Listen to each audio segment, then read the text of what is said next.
The Clothing and Textiles Department of Washington State University presents Clothing Construction with Mrs. Leila Old.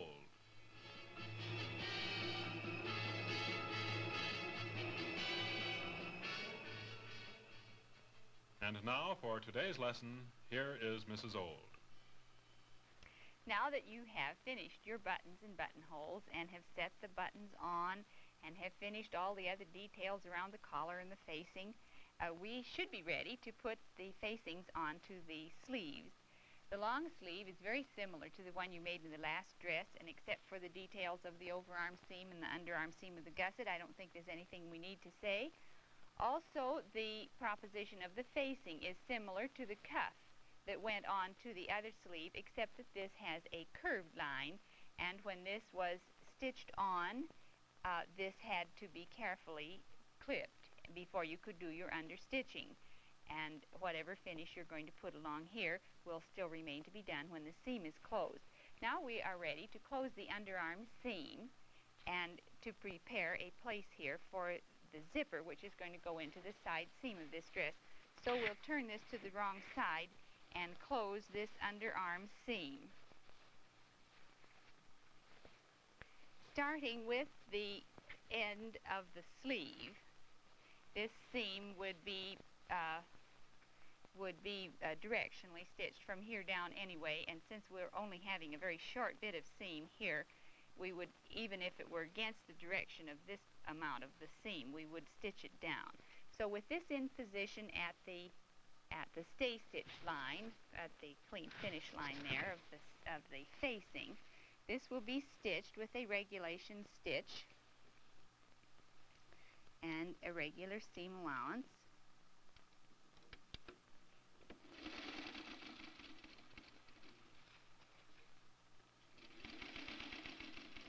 When you get to the gusset, and they may or may not quite match at the seam line, but as soon as you are into the gusset itself, you will use the same technique that you used for the overarm seam, and that is that this seam is going to be stretched as it is stitched so that this will not pop in the wearing of the garment.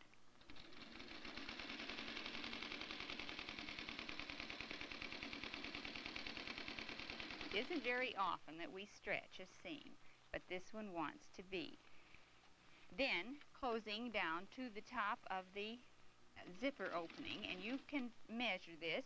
The opening in your skirt and the opening in your bodice want to add up to the total of the length of the zipper that you are going to put into your garment. You may put a 12-inch or a 14-inch. Because this has a rather short area below the gusset and the dart, if you put a longer zipper in, most of it goes in the skirt anyway, which isn't particularly the place where you need your extra length. When you put a 14-inch zipper in, you usually let it run up under the arm a little further rather than down into the skirt. This seam could be pinked if it's the underarm seam that is not to have the zipper in it, but don't touch the one that's going to have the zipper in it until after you have put the zipper in, as far as finishing any edge here. This will be trimmed to half its size where it will turn back and clean finished. This little seam pressed open, I can press mine with my fingers enough to clean finish across here, and I won't do all the way around it, just enough to remind you to start here.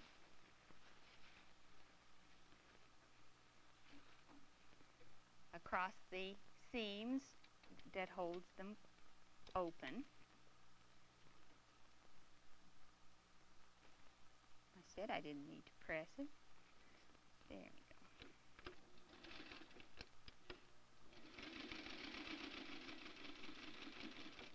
And again, if you will make this row of stitching a little bit further away from the edge than you might sometimes clean finish, this will give you a little better area to run your needle in to slip stitch this area up to the body of the garment. Leave a little wider tubing along here, so this will turn up. This, of course, was pressed at the time it was stitched and understitched.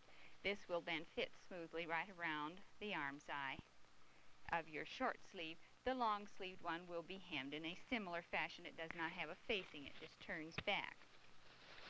This also needs to be closed at the waistline. In case you wondered why, having explained to you how to space buttons at the top of the neckline, the dress on the model does not have a button up here at the top of the neckline like the dress that we're making does. I have left it off on purpose because I intend to wear those flowers right at the neckline. And sometimes we do leave this top button off if you are wearing a garment in a certain fashion. This now wants to be matched carefully at the center front markings of the garment, and all of these lines, the facings and the dart and all, can be stitched together, held into position. There are several varying thicknesses here with a base stitch at the waistline at a 1/2 inch.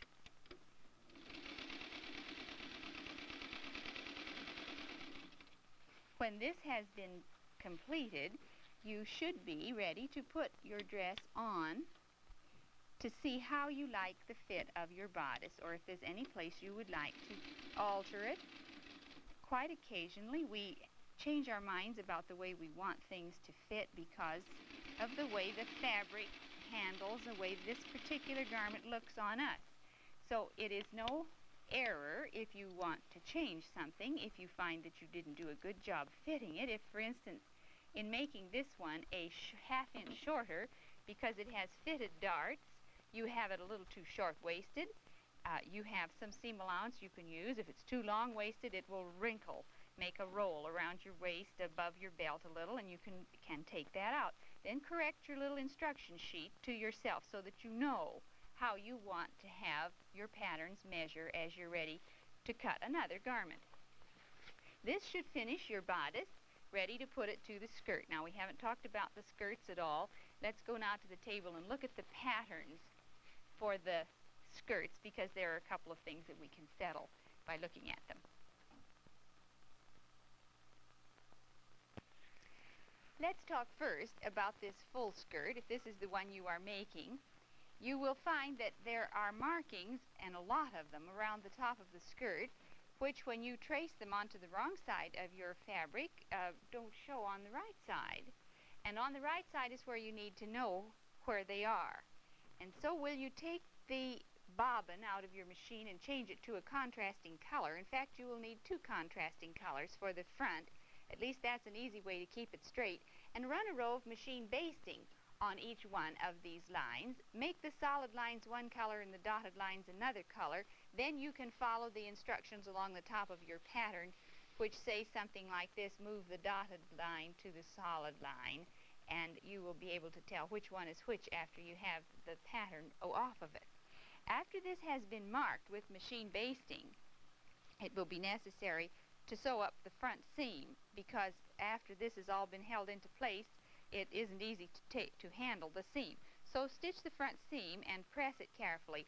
Then follow your instructions for putting the pleats together. Now, you may wonder why we haven't stay-stitched the waistline yet, but this is a very irregular line and would be difficult to know which was the directional way to stitch it. So as you pin these pleats into position, you may want to pin at the top and at the bottom of this area. You'll notice that they lap over each other right at the seam allowance line. Now, the light thread is going to go to the darker thread, and right at the seam allowance line, at the 5/8 inch marking, is where they actually lap over one another. These become a cluster of pleats rather than a little individual pleats all their own. Now, you will see that as I make this, it begins to take on the shape of a natural-looking waistline.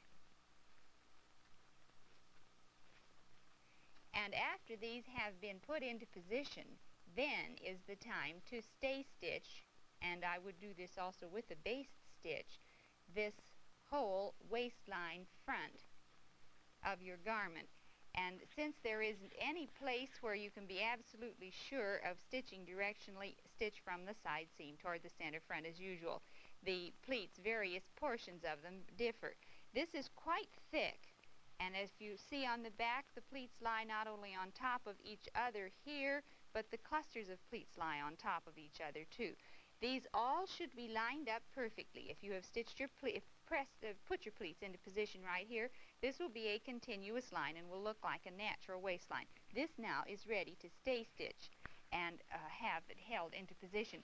Some of you might like to open this up as you stitch each one, as you put each one into position and stitch it on the machine. You may do this if you would like to have yours stitched so that they are snug around your hip line here and flare below that. This is a possibility. If your fabric, again, is one that's very touchy to machine basting, you may have to do all this with hand basting, but it's not a great big job. It won't take awfully long. There is very little difference in the back, except that you don't have clusters of pleats.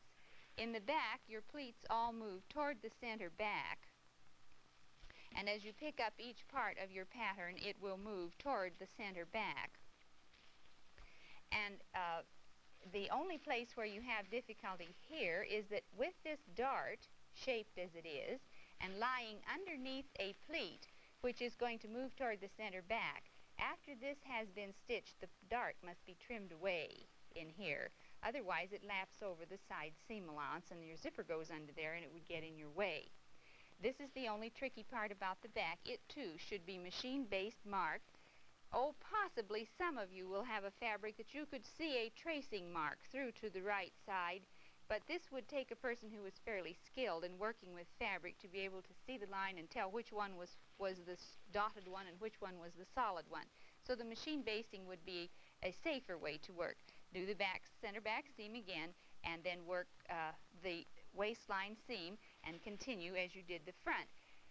After this waistline has been taped, as we will talk about in the straight skirt, you ought to put it on and check it for fit of the waistline and also of the hemline. This full skirt has the possibility of dropping on the side seams because it is fairly biased. And check its length before you press the hem in, whereas with your straight skirt you go ahead and put the hem in just as you have done before. I have put into the back of this skirt, just for your pleasure, this double pleat in the back that I showed you when we cut the skirt. Instead of stitching this up as a single pleat as we have done before, I put an overlay in there and folded it shut and laid it all onto one side of the skirt and continued an underlay up the back of the skirt into the waistline.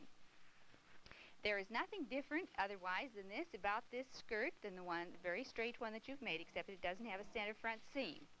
Now the shaping of these little darts that fall in the front of the bodice, of the hip line, may not fit your particular figure. In this taffeta, it doesn't look like it would fit me, I'm sure. See, I have a bump out here. I solved this on my own dress by putting 3 slimmer darts into the front of my skirt line rather than the 2. And this now fits quite sleekly down the hip when I have the dress on. I continued them in length quite a ways longer than the pattern. Here is a place where, after you have put the ribbon on and put it on for a fit, that you will want to look to see how it really looks on you and is it satisfactory. This skirt can be all finished, all ready to mount before you consider putting the waist and skirt together. Now, let's take this to the machine and see what the little tricks are in putting a side zipper on. Now, with the skirt on my lap, wrong side out, I have the front of it facing me in the back here. I will pick up my bodice, which is right side out, which also has the front facing me, and slip it up inside the skirt.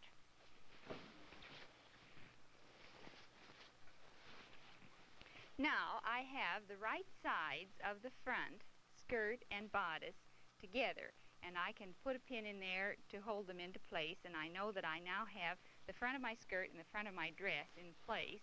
And since I find the placket opening out here, I'm sure that I have also opened the placket on the right side of my garment, and everything is going around as it should. A pin now on each of the seams and in the center back and at the sides will will ensure that this is going together correctly. The center snip on the bodice and the center line of the pleat in the back. Oftentimes there will be a little bit of ease on the bodice, and there should be a slight amount of ease.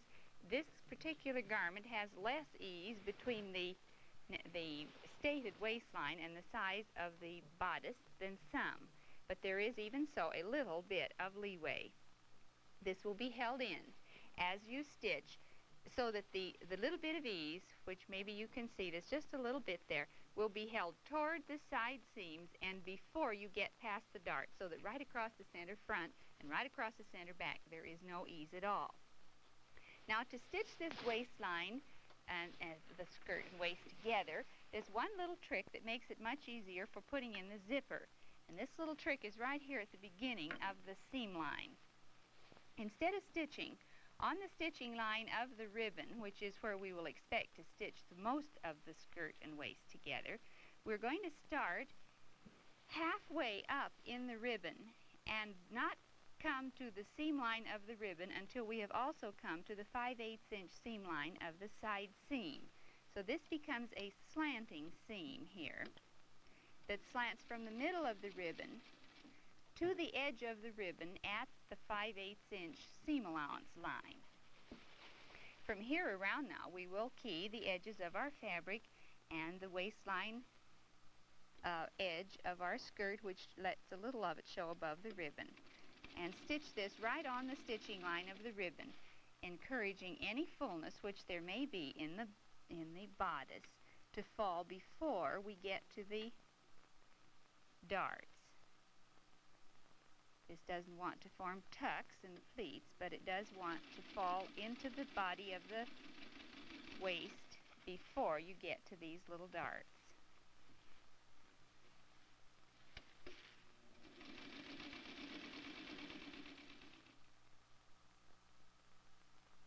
As you draw to the end here now, remember that you want to do the same thing again that you did at the other end.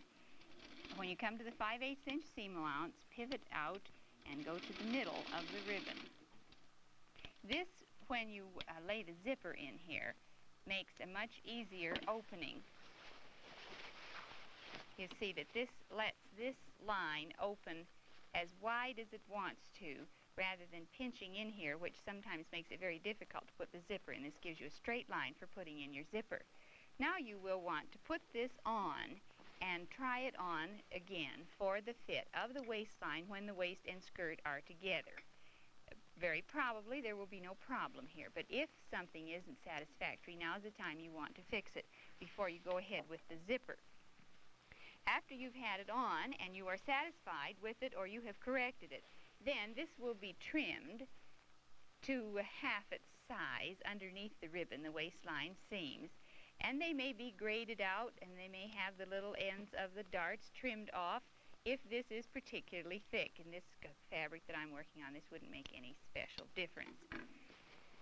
Having trimmed it out all the way around, then there will be a second row of stitching put on here to clinch this seam down and to finish off the waistline so that it will be secure and firm. And this turns up into the body of the garment, up into the bodice. I've stitched part of it, so now I'll finish this bit of it.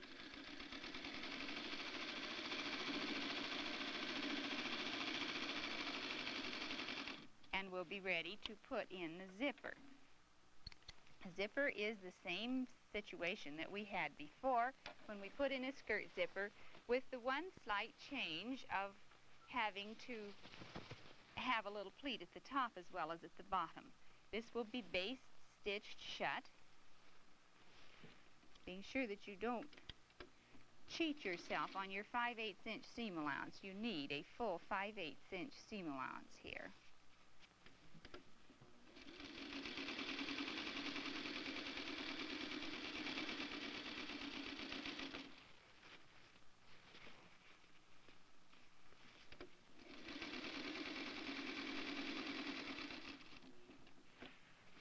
The waistline, you may need to pivot a little.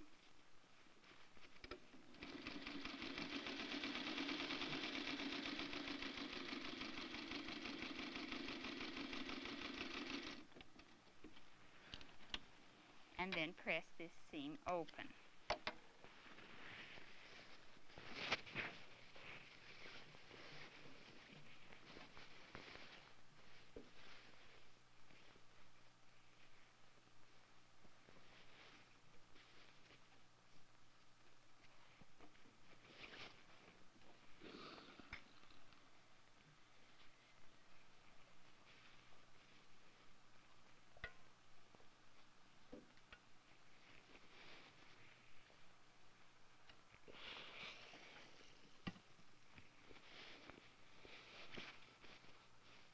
And here you will see the advantage of this little extra that we made. See how the stay stitching shows? This gives you plenty of fabric to make this go completely open into a straight line.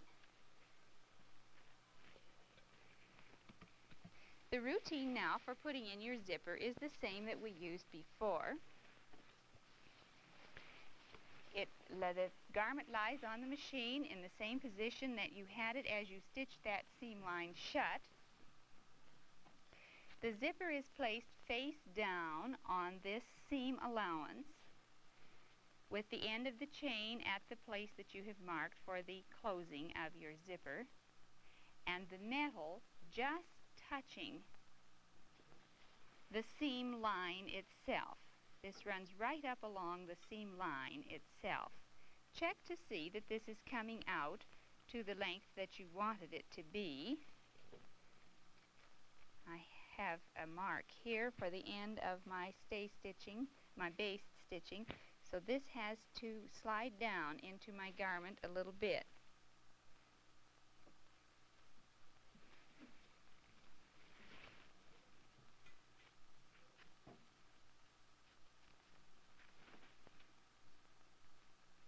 When you are certain, there's the end right there. When you are certain that this is in the position that you wanted and that the top and bottom terminations are in the right place, then this first row can be put in with a base stitch, letting the regulation foot ride along the edge of the metal, crowding it against the seam line here.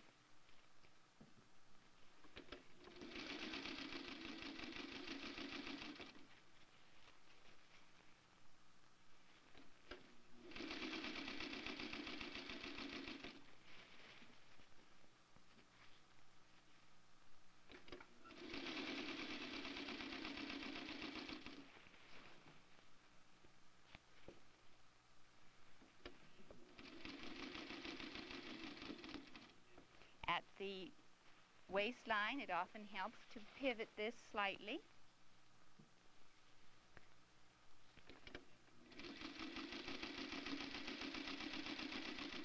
And as you come to the head of the zipper, slip right off the fabric and back on again at the top.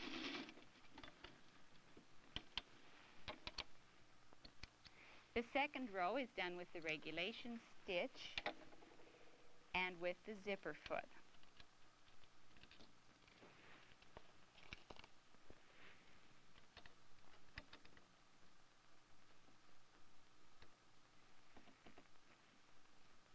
This time you have to watch carefully that you are turning only the seam allowance. Don't get stitched back into the body of your dress. This is going to roll over onto the zipper right up to the chain, and the total of the chain and this space must be the same.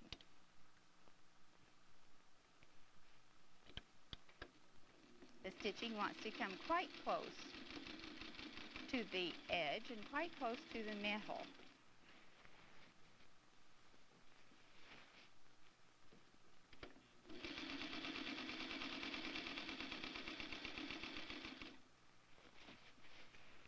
Be sure that you don't stitch any part of the dress in here, only the seam allowance.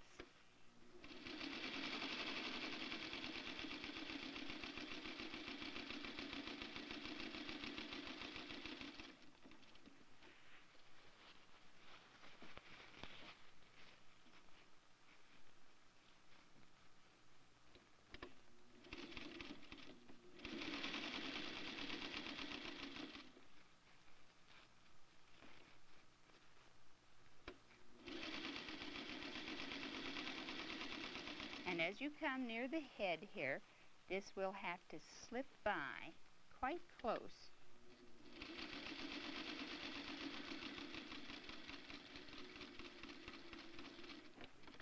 Now it is important that you find the little pleat, which was at the bottom of your pleat of your zipper when you did the skirt, and this little pleat will also be at the head of this zipper. And you do this at the press board again, so that you can press this well into position.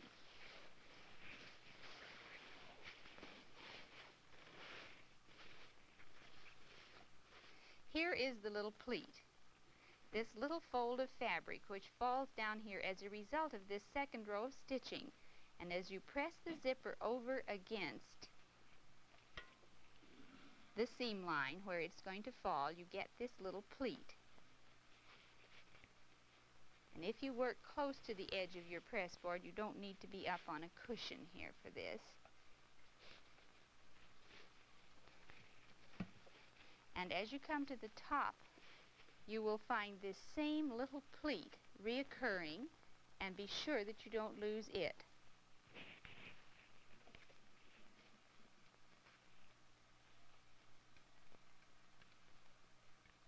The pressing is the secret of this, if everything else has been stitched straight and true.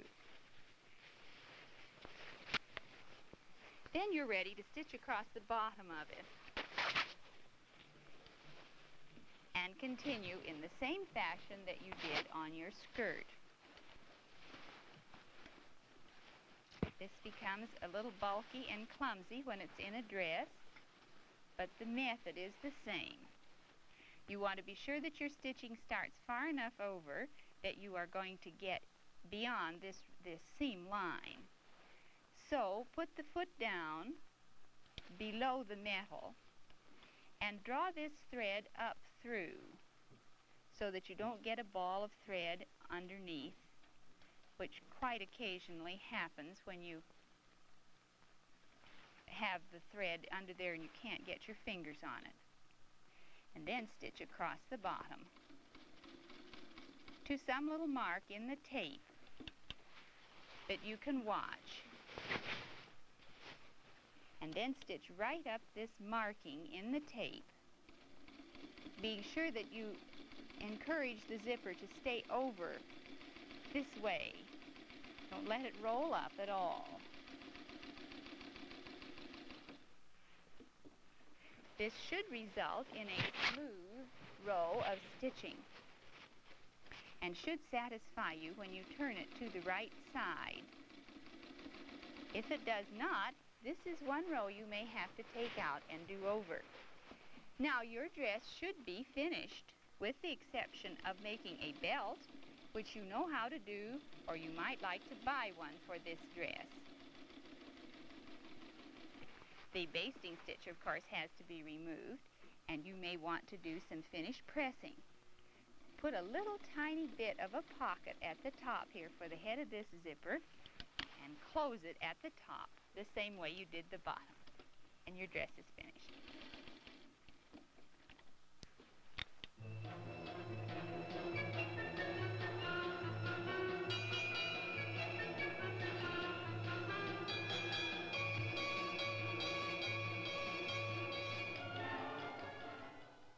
Clothing Construction is presented by the Clothing and Textiles Department of Washington State University and features Mrs. Leila Old. This program is produced by Washington State University Television.